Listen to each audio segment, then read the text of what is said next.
السلام علیکم ورحمۃ اللہ وبرکاتہ۔ آقا کریم صلی اللہ علیہ وسلم نے ایک حدیث میں فرمایا کہ جب تمہارے ساتھ کوئی مصیبت پیش آئے اور تمہیں کوئی ناگوار واقعہ پیش آ جائے تو یوں مت کہا کرو کہ اگر میں یوں کر لیتا، اگر میں یہ کہہ دیتا تو یہ ہو جاتا، کیونکہ یہ اگر کا لفظ شیطان کے عمل کو کھول دیتا ہے۔ مطلب اس حدیث کا یہ ہے کہ اگر ایک مسلمان کو کوئی تکلیف پیش آ جائے، کوئی مصیبت پیش آ جائے یا کسی ابتلا میں وہ مبتلا ہو جائے تو اسے شکایت نہیں کرنی چاہیے، بلکہ اللہ کی رضا کے ساتھ راضی رہنا چاہیے۔ آج آپ نے اکثر دیکھا ہوگا کہ اگر کوئی شخص مر جاتا ہے تو ہم کہتے ہیں بھائی یہ فلاں ڈاکٹر سے علاج کرا لیتا تو شاید نہ مرتا۔ ایک بندہ ایکسیڈنٹ میں زخمی ہو گیا، ہم اسے کہتے ہیں کہ یار اگر یہ فلاں میری بات مان لیتا تو اس کو اس طرح نہ ہوتا۔ ایک بندے کا کاروبار تباہ ہو گیا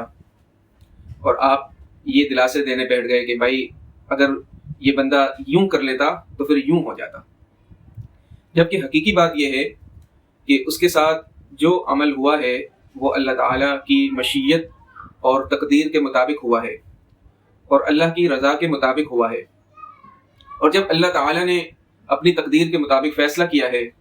تو پھر ہمارا یہ حق بنتا ہے کہ ہم اللہ کی رضا کے ساتھ راضی رہیں، اور خواہ خواہ کی حجتیں نکال کر، مشورے دے کر اور عجیب عجیب قسم کی تعویلیں کر کے، فلسفے مارکیٹ میں لا کر لوگوں کو پریشان نہ کریں۔ اور یہ کام کرنے سے اللہ تعالیٰ بھی ناراض ہو جاتے ہیں۔ اللہ یہ چاہتے ہیں کہ میرے بندے کو اگر میں نے آزمائش کے اندر ڈالا ہے یا اسے کوئی تکلیف دی ہے تو وہ اس پر راضی رہے، وہ مجھ سے رجوع کرے، میرے سامنے گڑ گڑائے، عاجزی پیش کرے، انکساری پیش کرے، اپنے آپ کو گرا کر میرے سامنے لائے، مجھ سے مانگے۔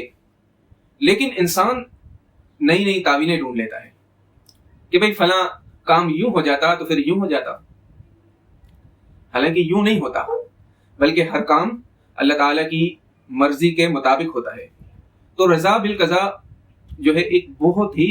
اہم موضوع ہے اسلامی شریعت کے اندر، یہ بہت ہی اہم اصطلاح ہے کہ ایک مسلمان کے ایمان کامل ہونے کی نشانی یہی ہے کہ وہ اللہ تعالیٰ کی رضا کے ساتھ راضی ہو جائے، یعنی رب نے جس طرح اسے رکھا ہوا ہے وہ خوش رہے کہ یا اللہ جیسے تو نے مجھے رکھا ہوا ہے میں خوش ہوں۔ اگر کوئی تکلیف آئے تو وہ تعویلیں نہ کرنے بیٹھ جائے کہ اگر میں یوں کر لیتا تو یوں ہو جاتا، کیونکہ جو اس کی قسمت کے اندر لکھا ہوا تھا، جو نقصان لکھا ہوا تھا کہ بھائی یہ فلاں بیماری میں مبتلا ہوگا، اس کو فلاں ایکسیڈنٹ ہوگا، اس کی فلاں نوکری جائے گی، اس کا اتنا مال اور متاع تباہ ہو جائے گا، تو وہ تو ہونا ہی ہے۔ آپ چاہے لاکھوں تدبیریں کر لیں، کروڑوں تدبیریں کر لیں، جو چیز اللہ کی مشیت کے اندر ہے وہ تو پہنچنی ہے آپ کو۔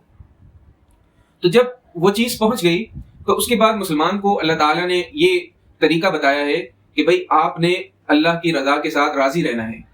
خواہ خواہ کا فلسفہ نہیں بگاڑنا اور خواہ خواہ فلسفی بننے کی کوشش بھی نہیں کرنی ہے۔ اگر یہ کام کرو گے تو اس کا مطلب ہے آپ شیطان کے چنگل کے اندر پھنس گئے ہو۔ اب یہاں ایک سوال اور اعتراض پیدا ہوتا ہے کہ بعض لوگوں کے اوپر جب کوئی تکلیف آتی ہے، اللہ نہ کرے خدا نہ خواستہ کسی کا جوان بیٹا انتقال کر جائے یا بہت عزیز اس کا گھر والا کوئی اچانک ناگہانی موت کا شکار ہو جائے تو وہ رونا شروع کر دیتا ہے، اس کے آنسو بہنا شروع ہو جاتے ہیں۔ تو کیا ہم اسلام اس چیز سے بھی روکتا ہے کہ بھائی آنسو بھی نہ بہاؤ، رو بھی نہ؟ یہ بات نہیں ہے، کیونکہ رونا طبعی طور پر آپ کے لیے ممکن نہیں ہے کہ آپ اسے روک سکیں۔ آنسو آپ کے گریں گے چاہے آپ سے روکنا چاہیں،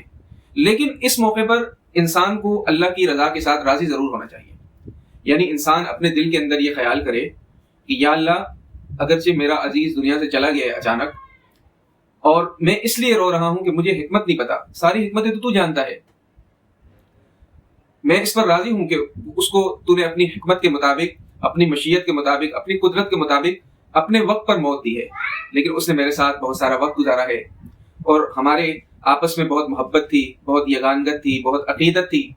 اب وہ گزرنے میں تھوڑا وقت تو لگے گا۔ تو ایسے آنسو گرنا اس چیز کے منافی نہیں ہے، بلکہ یہ انسان جو رقیق القلب ہوں، اور ایسے لوگ ہوتے ہیں جو بہت نرم دل ہوتے ہیں، اور حدیث میں آتا بھی ہے کہ نرم دل لوگ اللہ تعالیٰ کے پسندیدہ ہوتے ہیں۔ دل کی سختی کو شریعت نے پسند نہیں کیا کہ ایسا شخص جس کے آنسو ہی کبھی نہ نکلتے ہوں، ایسا شخص پسندیدہ نہیں ہے، بلکہ اللہ کے ڈر کی وجہ سے آپ نے قرآن اور حدیث کا مطالعہ کریں تو ان لوگوں کو اللہ تعالیٰ نے پسند کیا کہ جب اللہ کا ذکر ان کے سامنے کیا جاتا ہے تو وہ ڈر جاتے ہیں، ان کے آنسو بہتے ہیں، ان کی خال جو ہے نرم ہو جاتی ہے، رونگٹے کھڑے ہو جاتے ہیں، وہ اللہ کے خوف سے تھر تھر کانپنا شروع ہو جاتے ہیں۔ تو یہ چیزیں رضا بالقضاء کے منافی نہیں ہیں، بلکہ یہ ہر انسان کے اندر ہو سکتی ہیں۔ بس حقیقی بات یہ ہے کہ جب انسان کو کوئی تکلیف پہنچے، کوئی مصیبت پہنچے، کوئی ابتلا پہنچے، اس کا نقصان ہو جائے، اس کی نوکری چلی جائے، اس کا کوئی عزیز انتقال کر جائے، تو وہ جزا فضا نہ کرے،